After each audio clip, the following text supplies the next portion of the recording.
அனுர அரசை விடாது துரத்தும் ரணில் சவாலுடன் விடுக்கப்பட்ட எச்சரிக்கை. நாடாளுமன்ற தேர்தலுக்கான பிரச்சார நடவடிக்கைகள் நிறைவு. கொழும்பு தலைமன்னார் தொடருந்து சேவை இன்று ஆரம்பம். ஈழத்தமிழர்கள் விடயத்தில் இந்தியா எடுக்கப் போகும் முடிவு எச்சரிக்கும் ஸ்ரீதரன். அனுர அரசின் ஆட்டம் ஆரம்பம். உயிர்த்த ஞாயிறு தாக்குதல். விசாரணைக்கு அழைக்கப்பட்டுள்ள பிள்ளையான். ரணில் அரசின் 18 அமைச்சர்களுக்கு ஏற்பட போகும் சிக்கல். அமெரிக்காவில் டிரம்பின் வெற்றி. கனடாவிற்கு காத்திருக்கும் ஆபத்து.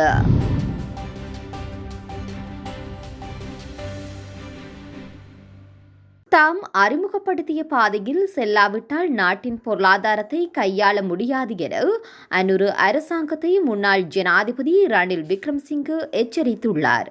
கொழும்பு மரதானியில் நேற்றைய தினம் இடம்பெற்ற இறுதி மக்கள் சந்திப்பில் கலந்து கொண்டு கருத்து தெரிவிக்கின்ற போதே அவர் இந்த விடயத்தை தெரிவித்திருக்கின்றார். இதன்போது அவர் தொடர்ந்தும் கருத்து தெரிவித்ததாவது, இந்த நாட்டில் உள்ள அனைத்து வரிசைகளையும் நாங்கள் நிறுத்தினோம். சர்வதேச நாணய நிதியத்துடன் பேச்சுவார்த்தை நடத்தி அனைத்து கடன்களையும் நிர்வகித்தோம். 2028ற்குள் கடனை அடைக்க தொடங்க வேண்டும். 2042 வரை அவகாசம் உள்ளது. கடனை கட்டவில்லை என்றால் மீண்டும் வரிசை உருவாகும் காலத்திற்கு செல்ல வேண்டும். பொருளாதார தொலைநோக்கு பார்வையை ஜனாதிபதி இதுவரை சொல்லவில்லை. பெரும் நிச்சயமற்ற நிலை உள்ளது. கொழும்பு மற்றும் வாஷிங்டனில் சர்வதேச நாணய நிதியத்துடன் பேசப்பட்டது. இப்பொழுது 3வது தவணை எடுப்பது பற்றி ஆலோசிக்கின்றீர்களா? ஜனாதிபதி தேர்தலின் போது வரிச்சலுகைகள் வழங்குவதாக திசை காட்டி கூறியது. அவை கிடைக்குமா இல்லையா? அறிக்கைகள் வெளியிடுங்கள் என முன்னாள் ஜனாதிபதி ரணில் விக்ரமசிங்கே தெரிவித்திருக்கின்றார். எதிர்வரும் நாடாளுமன்ற தேர்தல் தொடர்பான பிரச்சார நடவடிக்கைகள் நேற்று நள்ளிரவுடன் நிறைவடைந்துள்ளதாக கொழும்பு தேர்தல் ஆணைக்குழு தெரிவித்துள்ளது. அதன்படி நேற்று நள்ளிரவு முதல் தேர்தல் நடைபெறும் நாள் வரை அமைதி காலம் நடைமுறையில் இருக்கும் எனவும் அந்த கால பகுதியில் பிரச்சார நடவடிக்கைகளை மேற்கொள்ள முடியாது எனவும் அந்த ஆணைக்குழு சுட்டிக்காட்டியுள்ளது. அத்துடன் வேட்பாளர்கள் அமைக்கப்பட்டுள்ள தேர்தல்கள் அலுவலகம் இன்று நள்ளிரவுக்கு பின்னர் அகற்றுமாறும் தேர்தல்கள் ஆணைக்குழுவின் தலைவர் RMAL ரத்நாயக்க தெரிவித்திருக்கின்றார். நவம்பர் 14ஆம் தேதி நடைபெறவுள்ள நாடாளுமன்ற தேர்தலுக்கான அனைத்து நடவடிக்கைகளும் தற்போது தயார் செய்யப்பட்டுள்ளதாக தேர்தல்கள் ஆணைக்குழு தெரிவித்துள்ளது. இந்த முறை பொது தேர்தலில் 1,71,40,354 வாக்காளர்கள் வாக்களிக்க தகுதி பெற்றுள்ளதாக தெரிவிக்கப்படுகின்றது. இதேவேளை இந்த முறை தேர்தல்கள் கண்காணிப்பதற்காக சுமார் 6,000 பிரதிநிதிகள் கொண்ட குழு ஒன்று ஈடுபடுத்த தீர்மானிக்கப்பட்டுள்ளதாக பெப்ரல் அமைப்பின் நிறைவேற்று பணிப்பாளர் ரோகன கெட்டியாராச்சி தெரிவித்திருந்தமை குறிப்பிடத்தக்கது.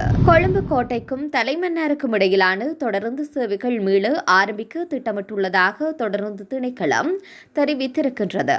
கொழும்பு கோட்டைக்கும் தலைமன்னாருக்கும் இடையிலான தொடருந்து சேவை இன்று முதல் ஆரம்பிக்கப்படும் என தொடருந்து திணைக்களம் தெரிவித்துள்ளது. இன்றிலிருந்து கொழும்பு கோட்டையிலிருந்து 4:15க்கு புறப்பட்டு 10:15 மணிக்கு தலைமன்னாருக்கு சென்றடையும். 13ஆம் தேதி தலைமன்னாரில் இருந்து 4:15க்கு புறப்பட்டு 10:15ற்கு கொழும்பு கோட்டையை வந்தடையும் என தொடருந்து திணைக்களம் தெரிவித்துள்ளது.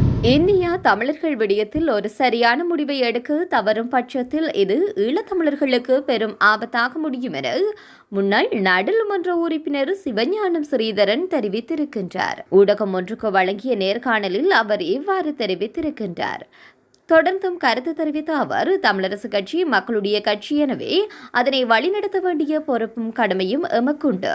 அரசியலில் சூழ்ச்சியும் தந்திரமும் எவ்வாறென்றால் இருக்கும் என்பதை நான் கடந்த ஜனவரி மாதத்திலிருந்து கண்டுகொண்டேன். என்னையும் என் அரசியல் வாழ்க்கையையும் இல்லாதொழிக்க பல சதி திட்டங்கள் இடம்பெற்று வருகின்றன.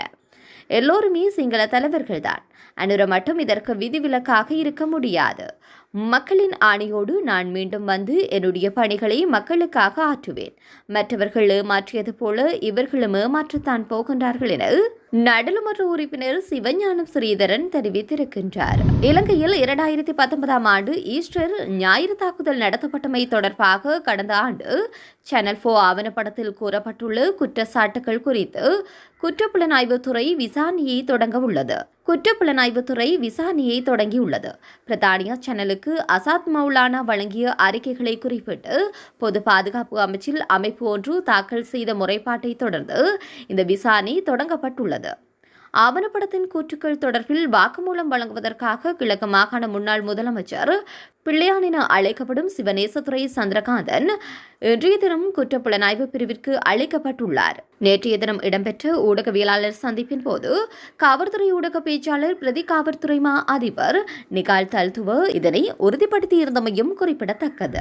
அரசு வைத்தியசாலைகளுக்கு தரமற்ற மருந்துகளை இறக்குமதி செய்து விநியோகித்தமை தொடர்பில் கடந்த ரணில் அரசாங்கத்தின் 18 அமைச்சரவை அமைச்சர்களிடம் வாக்குமூலம் பதிவு செய்யுமாறு மாளிகாகந்த நீதவான் நீதிமன்றம் உத்தரவு பிறப்பித்துள்ளது.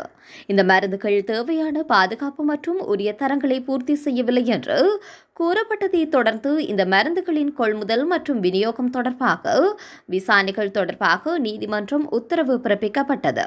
குறித்த மருந்துகளை கொள்வனவு செய்வதற்கும் விநியோகிப்பதற்கும் அனுமதி வழங்கிய அமைச்சரவையில் குறித்த அமைச்சர்கள் அங்கம் வகித்துள்ளதாக தெரிவிக்கப்படுகின்றது.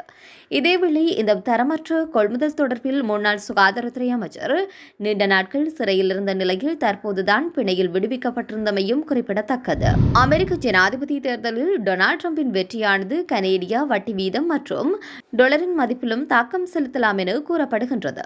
டிரம்பின் பொருளாதார கொள்கைகளினால் அந்த நிலைமை ஏற்படலாம் என எதிர்பார்க்கப்படுகின்றது.